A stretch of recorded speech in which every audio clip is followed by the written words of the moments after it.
Gracias por nuevamente darme el privilegio de poder compartir con ustedes la palabra del Señor, especialmente después del papelón que tuve hace 2 semanas cuando no podía leer porque me la achicaron la letra. Entonces, pero aquí estamos entonces listos para otra parte de esta unidad. Tuvimos primero la misión, que obviamente está en Mateo 28, y es una gran comisión, es la gran comisión. Y luego tuvimos detallado el mensaje. Ahora vamos a ver cómo, no cómo, sino es una orden que recibimos del Señor, de compartir el mensaje. ¿Y cuándo debemos de hablar del Evangelio? Veamos primero cómo practicamos el estar en sociedad, creyentes y no creyentes. Vamos a ver. Primero, nos juntamos con gente que habla el mismo idioma. Después buscamos a alguien que sea del mismo país, si es posible, de la misma región. Automáticamente quedan excluidos los españoles porque no son de la misma cultura y los argentinos porque son arrogantes. ¿Okay? Entonces, quedan también excluidas personas de otra raza, de otro color. Evitamos estar con gente de otro estrato social. Esto es el mundo y resultado directo del pecado de Génesis 3. Esta es la práctica social del mundo y algo que no debe de caracterizar al cristiano. El cristiano no debe de hacer acepción de personas ni por el idioma, ni por el país, o la región, o el estrato social, o el color, ya, por nada. El cristiano no hace acepción de palabras, de personas. Más bien la otra gente son precisamente quienes debemos de alcanzar. Nuestras conversaciones son oportunidades de hablar a otros del Evangelio de Jesús. Y en estos pasajes somos exhortados acerca de cómo podemos sacarle el mayor provecho a estas oportunidades. Veamos primero el contexto. Sabemos que Lucas es el autor del Evangelio que lleva su nombre. También es el autor de Hechos. Los dos son casi la mitad en volumen del Nuevo Testamento. ¿Ya? Hechos comprende mucho del contenido de las cartas de Pablo. ¿Ya? Lucas lo escribió para Teófilo, relatando lo concerniente a Jesús y el Evangelio. Esto se conoció inicialmente como la historia de los orígenes cristianos. Es un relato fidedigno, es decir, que debe de ser creído, que merece crédito, porque sus fuentes son fidedignas, es decir, sus fuentes son originales y no se pueden cuestionar. Nadie puede cuestionar las fuentes que se usaron para relatar todo el Nuevo Testamento. ¿Ya? Entonces, inicialmente lo hicieron en un solo libro con 2 volúmenes, después lo separaron. ¿Ya? Entonces, es un relato de los principios de la iglesia y de cómo hablaron del Evangelio para que se extendiera por todo el mundo, y eso tampoco se puede cuestionar. entonces nosotros debemos de seguir el patrón relatado en Hechos. Es simple. Se podría decir que el Señor lo inspiró como un modelo de cómo debemos todos los cristianos de hablar de este evangelio de salvación. Entonces, vayamos a Hechos 17, por favor. Hechos 17, versos 16, 17 y 18. Entonces relata: mientras Pablo los esperaba en Atenas, su espíritu se enardecía, subraya esa palabra, viendo la ciudad entregada a la idolatría. Así que discutía en la sinagoga con los judíos y piadosos, y en la plaza cada día con los que concurrían. Y algunos filósofos de los epicúreos y de los estoicos disputaban con él. Y unos decían: ¿qué querrá decir este palabrero? ¿Ya? Y otros: parece que es predicador de nuevos dioses, porque le predicaba el evangelio de Jesús y de la resurrección. En Hechos 17:1, nosotros vimos a Pablo proclamando el evangelio de la salvación en Tesalónica. De allá lo corrieron. Luego, en 17:10, lo vemos que lo recibieron mejor en Berea, ¿ya? Pero los mismos abortadores de Tesalónica se subieron todos a un bus y vinieron hasta Berea para correrlo de ahí a Pablo. O sea que hubo persecución.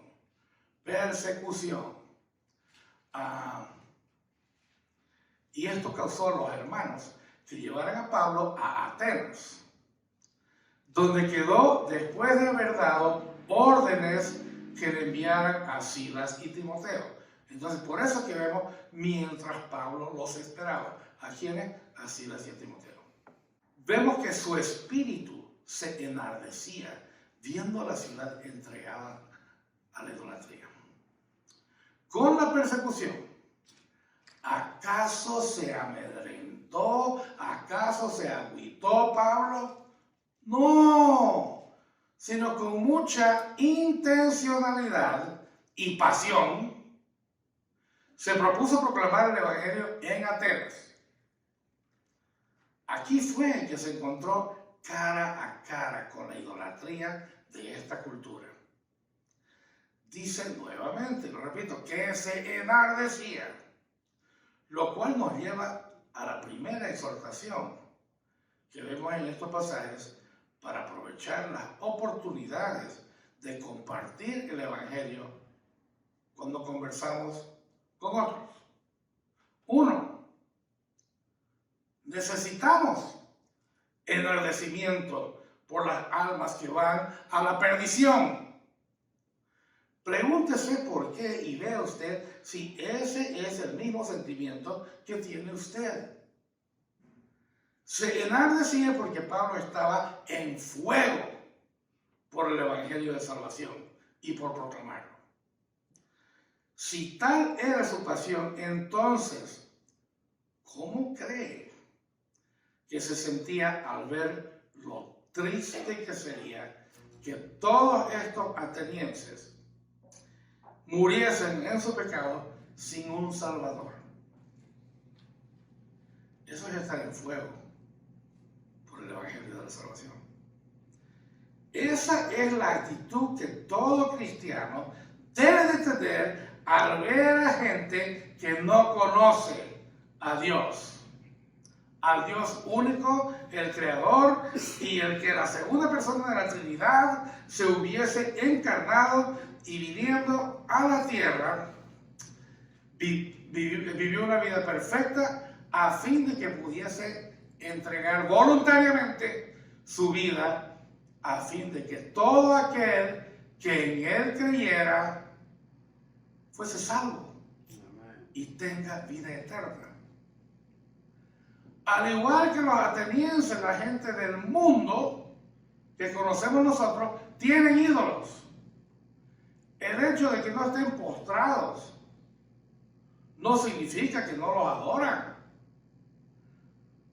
Si estos, siendo sus dioses, no tienen nada que ver con el Dios de Abraham, Isaac y Jacob. Adoran a sus ídolos, adoran el carrazo, adoran la mansión, adoran el orgullo de enviar a sus hijos a las mejores universidades. Y muchas veces los padres no saben ni qué están estudiando los hijos. Conozco una señora que mandó a 2 hijos a la universidad y ahora ellos están trabajando en líneas totalmente diferentes a aquello por lo cual estudiaron. Y la señora ni se da cuenta, ¿ya? Pero está orgullosa. El que se hizo abogado tal vez nunca llegue a conocer el interior de una corte de justicia, porque su pasión no es, como dijo, la justicia,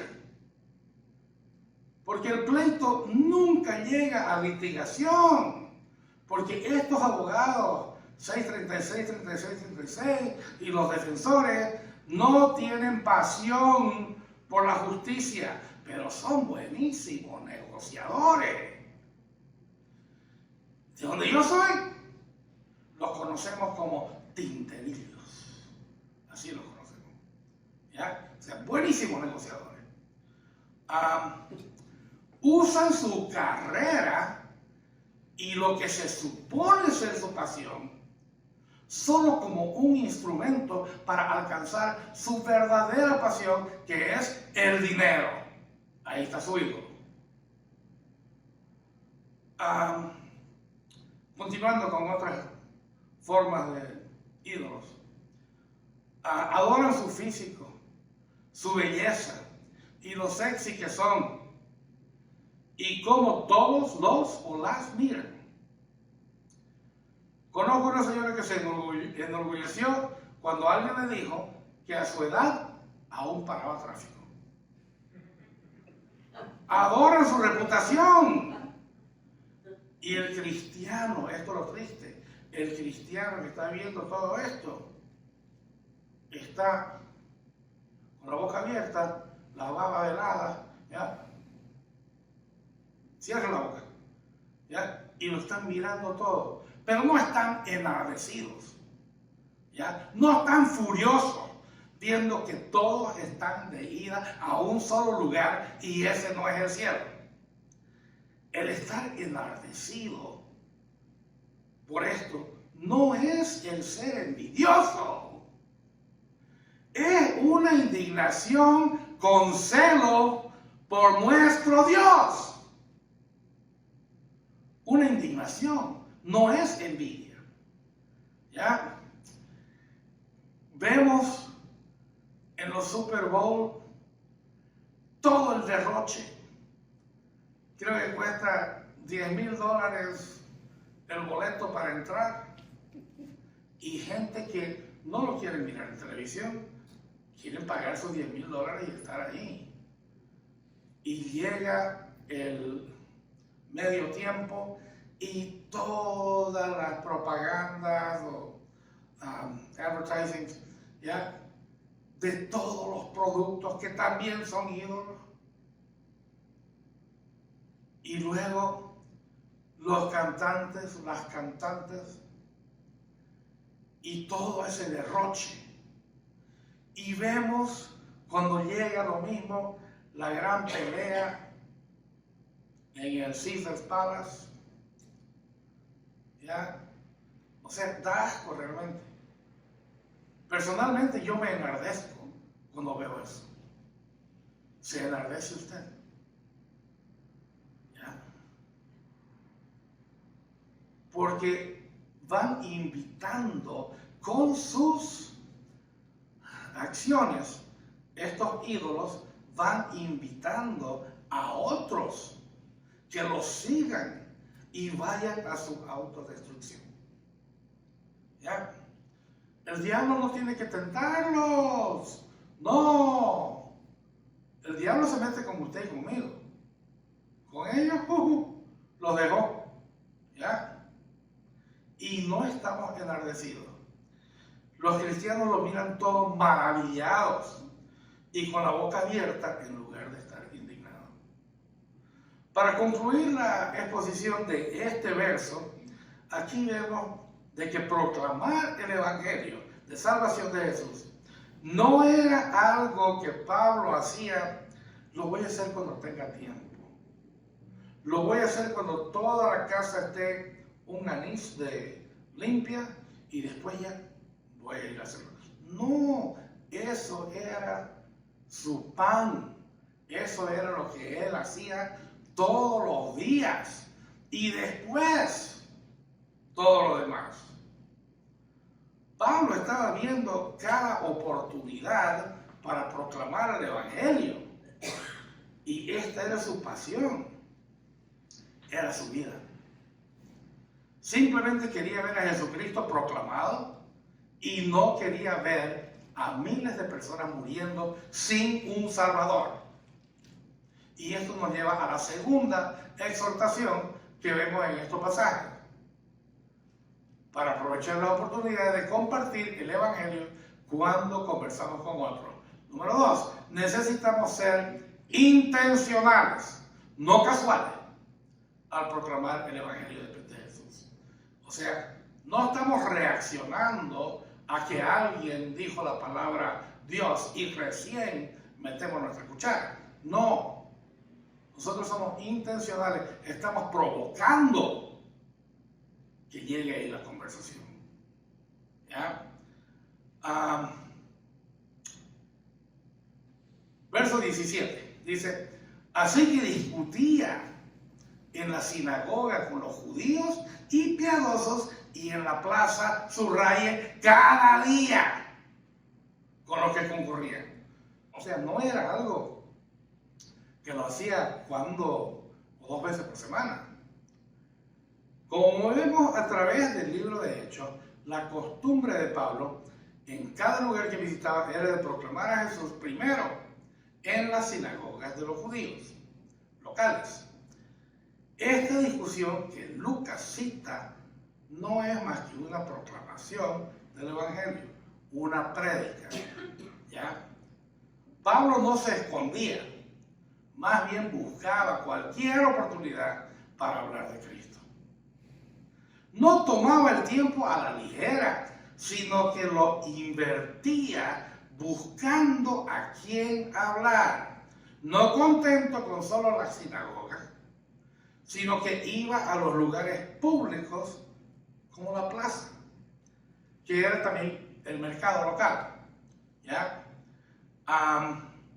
Y una vez ahí, predicaba con intencionalidad, es decir, usando como combustible su preocupación por su misión y por la condición de los atenienses.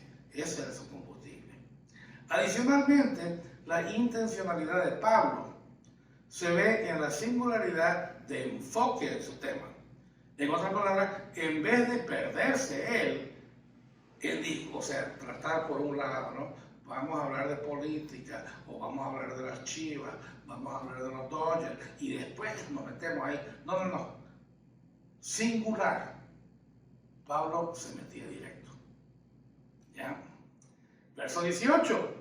Eso fue lo que causó. Y algunos filósofos de los epicúreos y de los estoicos disputaban con él, y unos decían, ¿qué querrá decir este palabrero?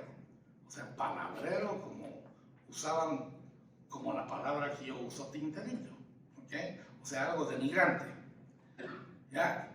Y otros decían, parece que es predicador de nuevos dioses, porque les predicaba el evangelio de Jesús y la resurrección. ¿Quiénes eran los epicúreos y los estoicos? Estas eran dos líneas de filosofía extremas, y siendo extremas, se oponían la una con la otra. Los epicúreos creían que nada pasaba después de la muerte y por eso vivamos la vida al máximo. ¿Ya? Vamos a Las Vegas, comamos, bebamos sin medida, al igual que las otras pasiones como el sexo. Eran materialistas y no creían en ningún Dios. Los estoicos, por su parte, eran panteístas, es decir, el panteísmo es una doctrina filosófica según la cual el universo, la naturaleza y la deidad, los tres, que los monoteístas llamaban Dios, son equivalentes. O sea, lo cual es incorrecto, porque la creación no es Dios. ¿Ya? Dios creó. Pero de cualquier forma, eran panteístas. Y entonces, para esto, la razón era lo más importante y la moral. ¿Ya? Uno de los mayores representantes entre los filósofos estoicos fue Diógenes de Babilonia. Un hombre que él creía que si no era esencial para la vida, entonces no debía tenerlo. ¿Ya? Él fue discípulo de Antístenes, ¿ya? Y estaba dedicado a la moral y a el estoicismo, en otras palabras, a estar totalmente de no actuar si es que no vale la pena actuar. Y entonces un día Alejandro, esto pasando, ¿no? Alejandro Magno se encuentra en Corinto y él, Alejandro, siendo discípulo de Aristóteles, decidió ir a visitar a este filósofo Diógenes, que vivía entre los perros. Desde su caballo enorme le preguntó a Diógenes: pídeme lo que quieras y te lo concederé. Diógenes contestó: quítate de enfrente porque me estás quitando el sol. ¿Ya? Pero eso era el estoicismo. Entonces ellos, epicúreos y estoicos, al no entender lo que Pablo trataba de explicar, lo veían como a alguien inferior a él. Por eso ocupa la palabra palabrero. Al ver que Pablo les predicaba del Evangelio de Jesús y la resurrección, ellos concluyeron que Pablo les hablaba de nuevos dioses. Pablo, por su parte, aprovechaba cada oportunidad para hablar del Evangelio de Jesús y la salvación. Ni les hablaba de política, ni les hablaba de deporte, nada. Debemos de ser entonces intencionales en nuestra misión. En resumen, número 1, debemos de vivir apasionados por hablar a otros del Evangelio. Aquel que no está apasionado por esto y más bien habla con pasión de bienes raíces, de inversiones, de política, de moda, la economía, para usar el mismo término que el mundo muchas veces al referirse a nosotros, yo se lo voy a devolver. Dicen que nosotros, porque no nos apasiona lo que a ellos les apasiona, somos muertos en vida. Los muertos en vida son ellos. ¿Ya? Y peor aún, aquel que dice ser cristiano y no le apasiona hablar del Evangelio. Ese sí es muerto en vida. Porque no, les repito, ese no es creyente, es un pagano. Voy a ocupar la palabra bárbaros paganos. ¿Ya? Y voy a ocupar este término para que usted, al pensar en aquella persona a quien usted ama y a quien usted quiere que llegue a Jesús, para ponerle la urgencia, le voy a decir que esa persona es un pagano. usted le ponga el título a esa persona, y entonces ahí viene la intencionalidad, ahí viene la pasión, ahí viene todo lo que va a ocupar en su arsenal para hablarle del Evangelio. Dos, debemos nuevamente de ser intencionales, es decir, no casuales, al proclamar el Evangelio de Jesús. Como creyentes, debemos de estar conscientes de la responsabilidad que tiene usted al hablarle a otros del Evangelio.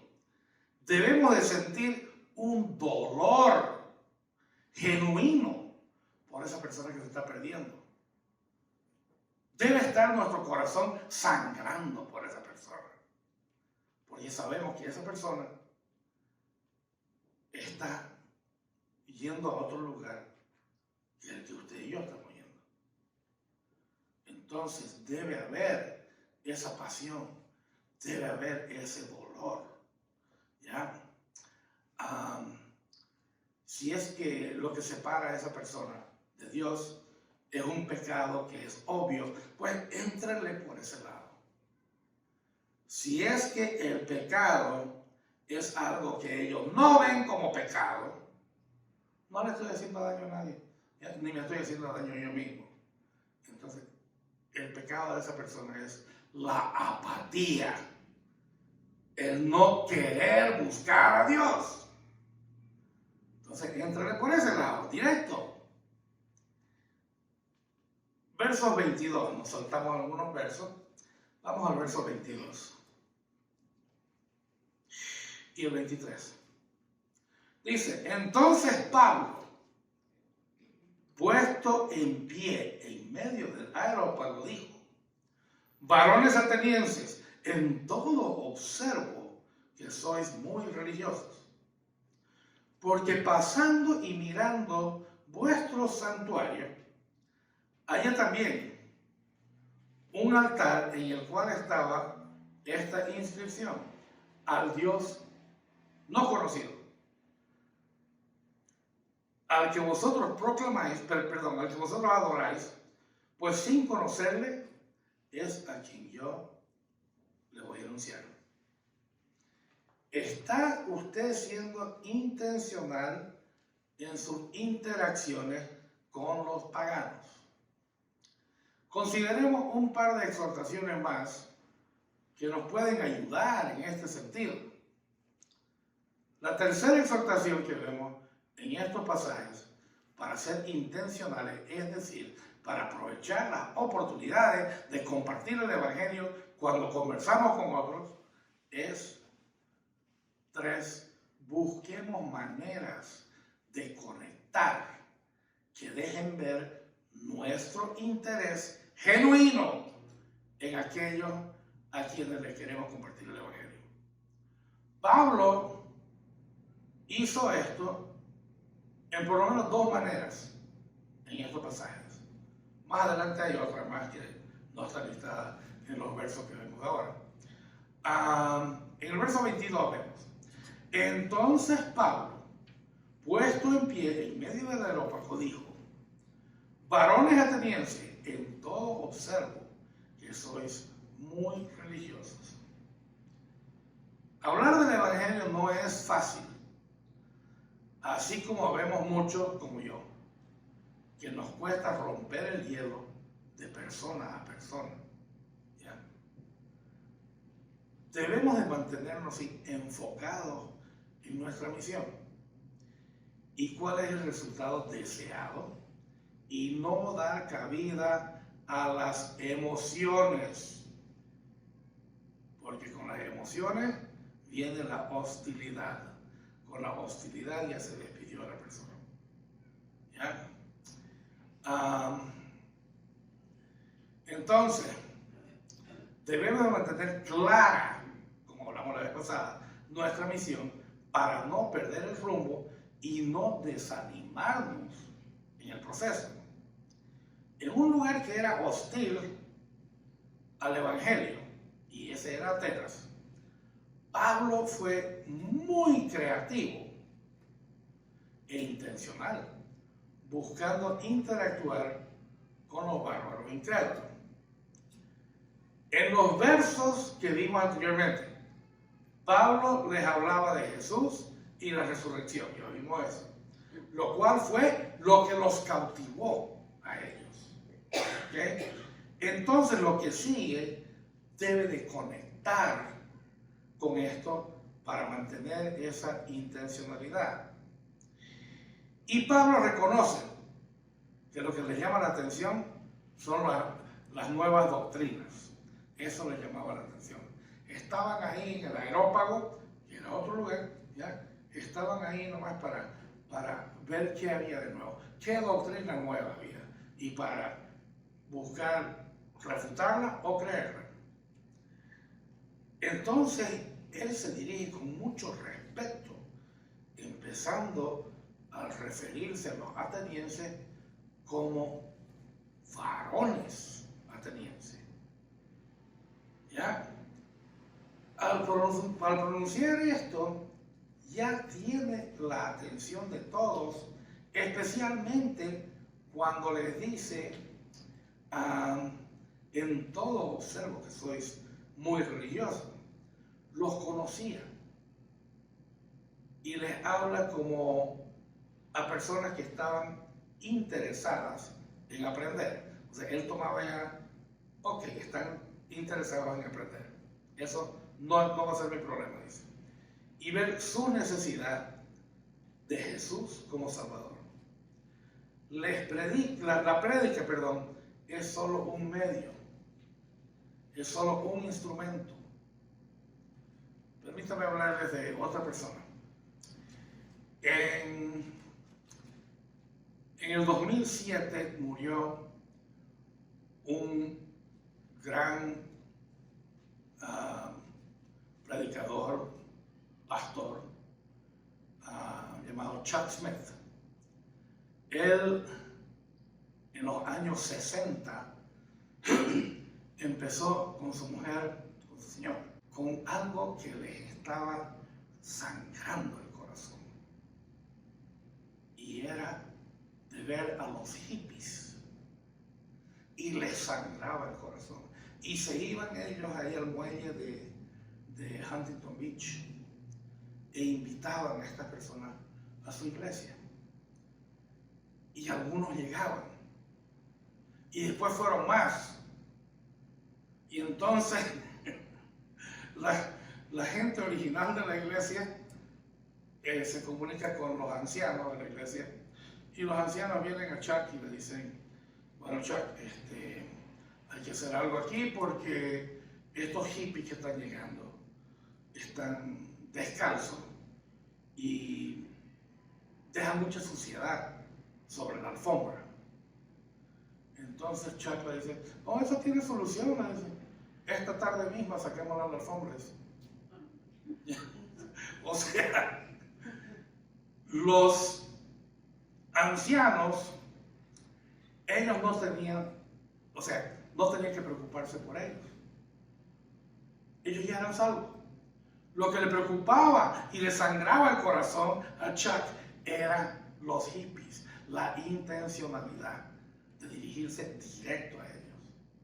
Y hoy en día, muchos de estos que fueron hippies ahora están en sus años 65, 70 años de edad y son profesionales, algunos abogados, otros médicos, otros tienen alguna tienda o algo, pero ellos llegaron ahí a esa iglesia que se llama Calvary.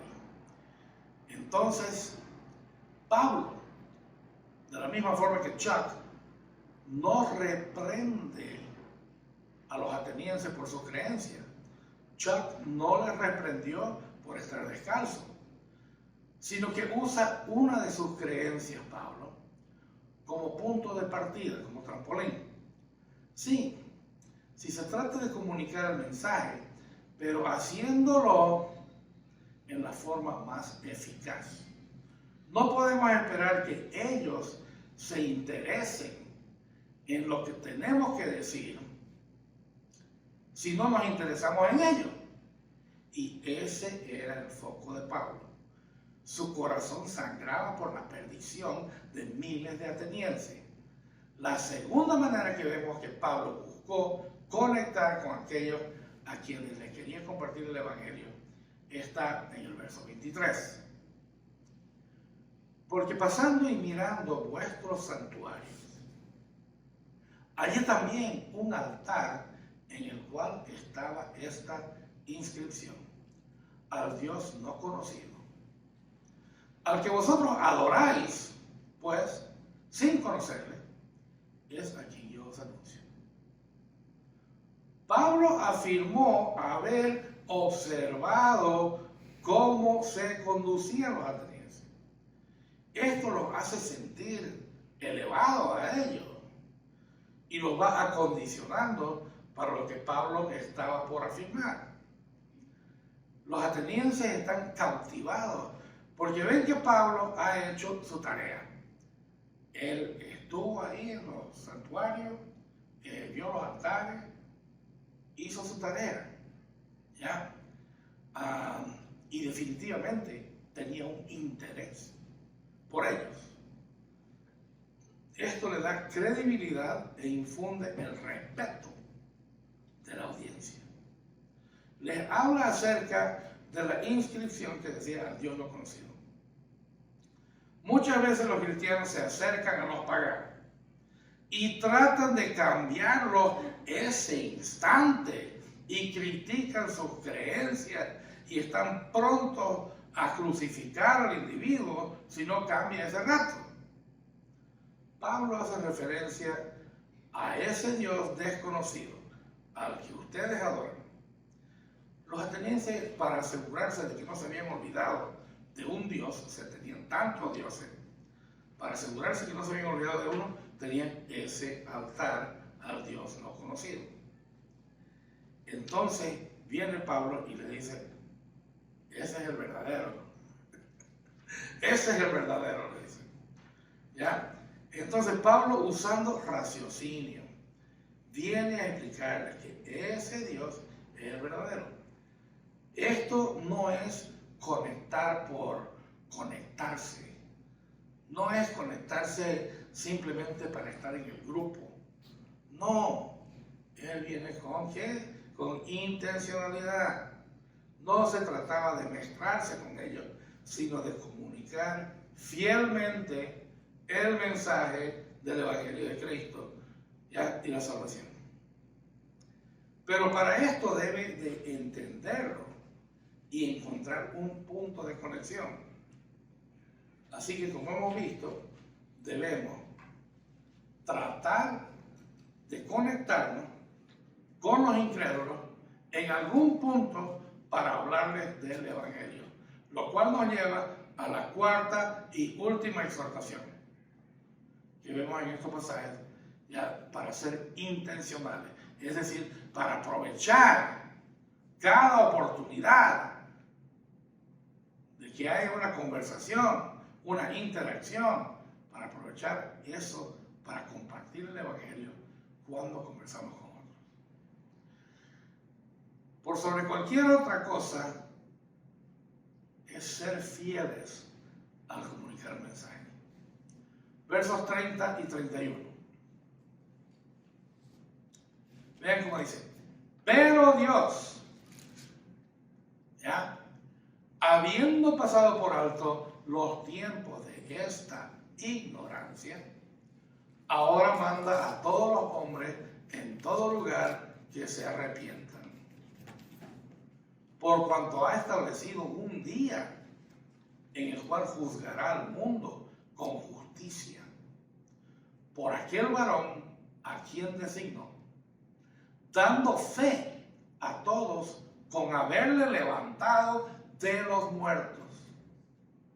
O sea, sí se conectó con ellos, con ese Dios desconocido, y que dijo que es verdadero. Pero ahora les dice por qué. ¿Ya? Y les dice que Dios pasó por alto su ignorancia, pero va a llegar el día en que Él juzgue, ¿ya? Y va a juzgar con justicia por aquel varón a quien designó, dando fe a todos con haberle levantado de los muertos. La fidelidad de comunicar el mensaje se manifiesta en estos versículos. Primeramente, con el hecho de que Pablo les dijera a los atenienses lo que Dios esperaba de ellos. Se los dice, como dicen en Santa Cruz, Bolivia, sin pelos en la lengua. ¿Ya? Se los dice directo, que deben de arrepentirse. ¿Ya? Pablo les afirma a través de este discurso de que el Dios a quien ellos afirmaban adorar, por si acaso se les había olvidado, es el Dios verdadero. Y les afirma que es el Creador, Señor soberano, por encima de todo, y no habita en templos, por cuanto Él es más bien el que contiene todo el universo. ¿Cómo va a habitar en un templo si Él lo contiene todo? ¿Ya? Eso lo dice en el verso 24. Y no depende de nada ni de nadie, sino que en todo Él se vale por sí mismo. Él sostiene todas las cosas, verso 25, y todo procede de Él, verso 26. Él es quien soberanamente controla su vida. Pablo les hace ver que el propósito de Dios es que lo buscaren, afirmando que Él es un Dios cercano, no está lejos, porque toda nuestra vida depende de Él, porque en Él vivimos y nos movemos. Verso 26.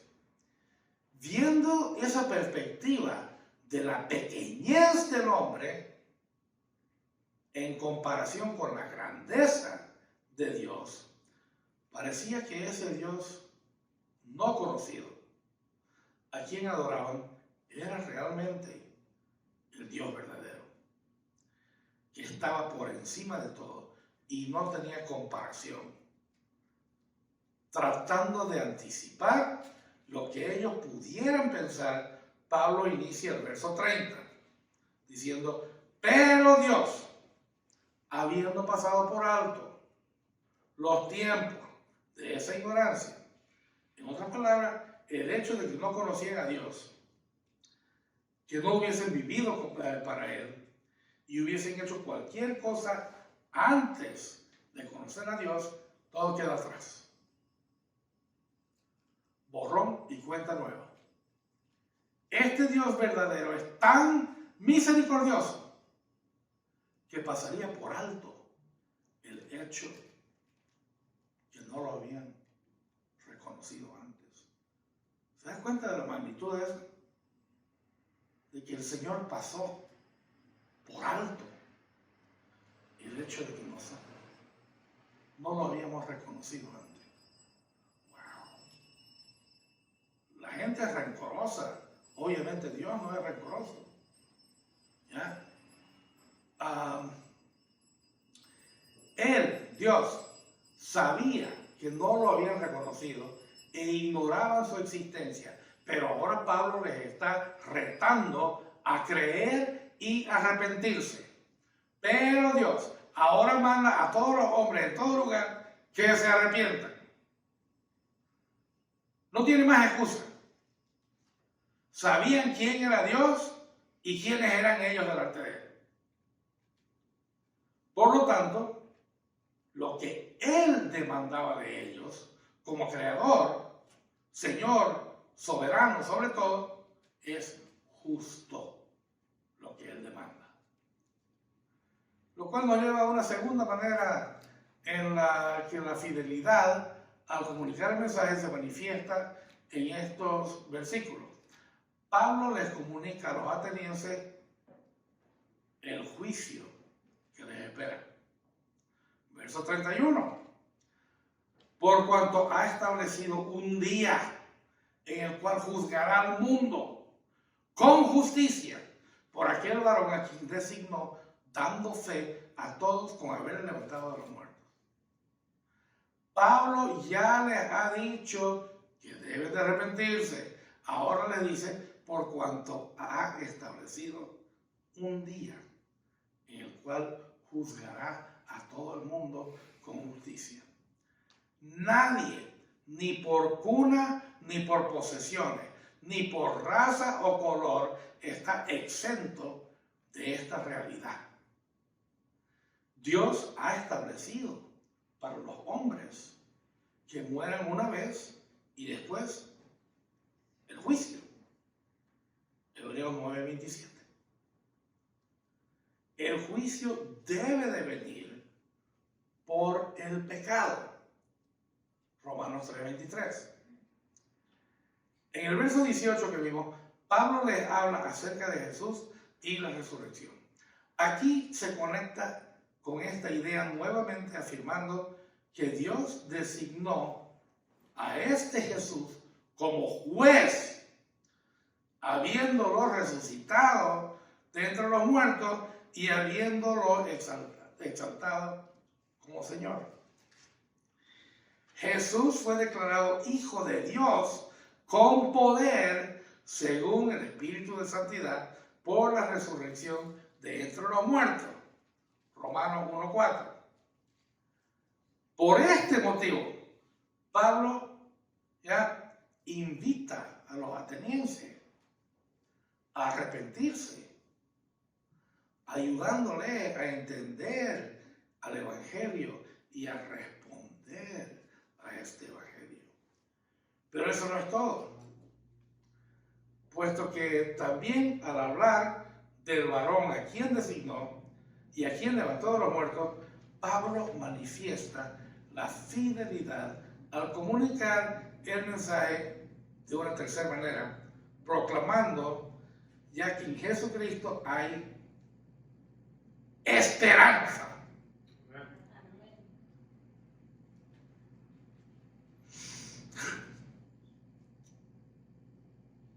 Jesús es el juez, sí, pero también es el Salvador. Es el Salvador. La paga del pecado es muerte. Romanos 6:23a. La dádiva de Dios es vida eterna en Jesús. Romanos 6:23b. Solo en Jesús, el Hijo de Dios, que murió y resucitó para que todo aquel que en Él cree tenga vida eterna. Juan 3:16. En Él hay esperanza y salvación. Fuera de Él, solo temor. ¿Qué me va a pasar? Muerte y aflicción.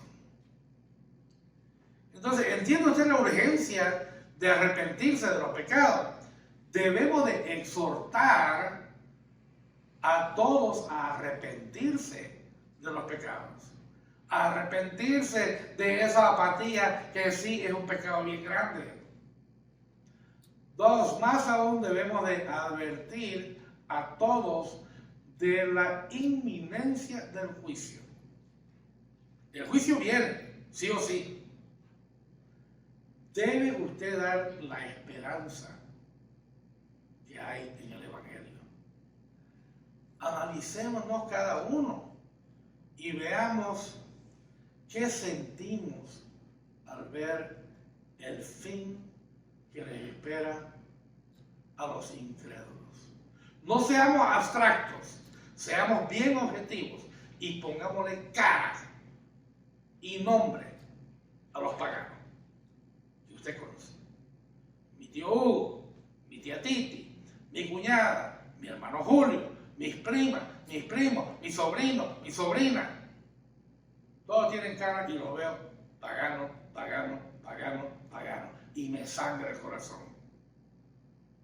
Y trato de hacer algo.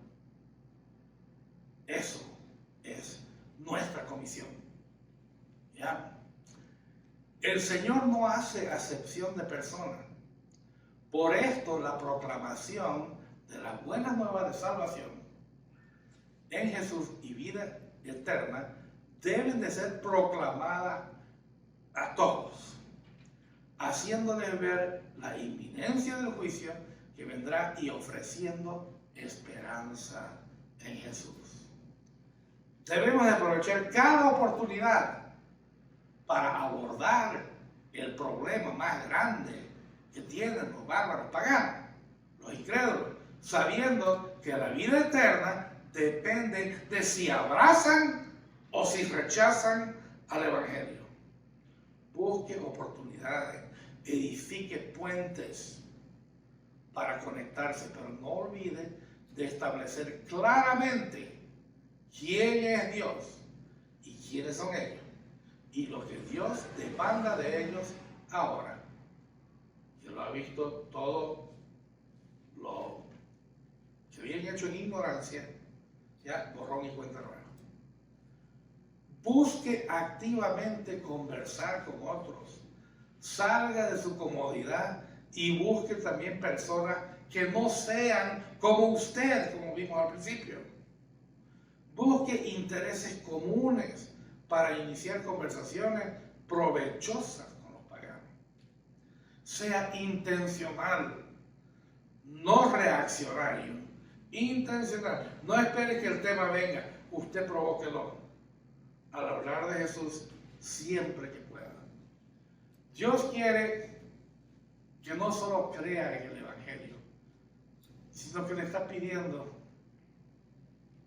que demuestre su fe en Él al salir a hablar a otros de Jesús. Él quiere que usted lo proclame y lo viva de tal manera que su vida hable de Jesucristo y que sea ocasión para que en cada conversación pueda usted hablar del Evangelio y de la necesidad de un Salvador que solo puede ser Jesús. Busque iniciar conversaciones intencionales con los no creyentes para que estos estén dispuestos a escucharlo. Pastor. Solo resalto de este tema que la intencionalidad al presentar el mensaje debe ir unida de esos elementos sabios para que el resto lo haga el Señor. Una de las maneras que yo más puedo recordar de esa falta de intencionalidad en presentar el mensaje es cuando llegamos con todo el deseo de que la persona se arrepienta, pero empezamos por pedirles que bajen de la pared la imagen de la Virgen de Guadalupe, en la cual han creído toda su vida. Y no podemos entrar por ahí. Debemos ser intencionales, pero no imprudentes.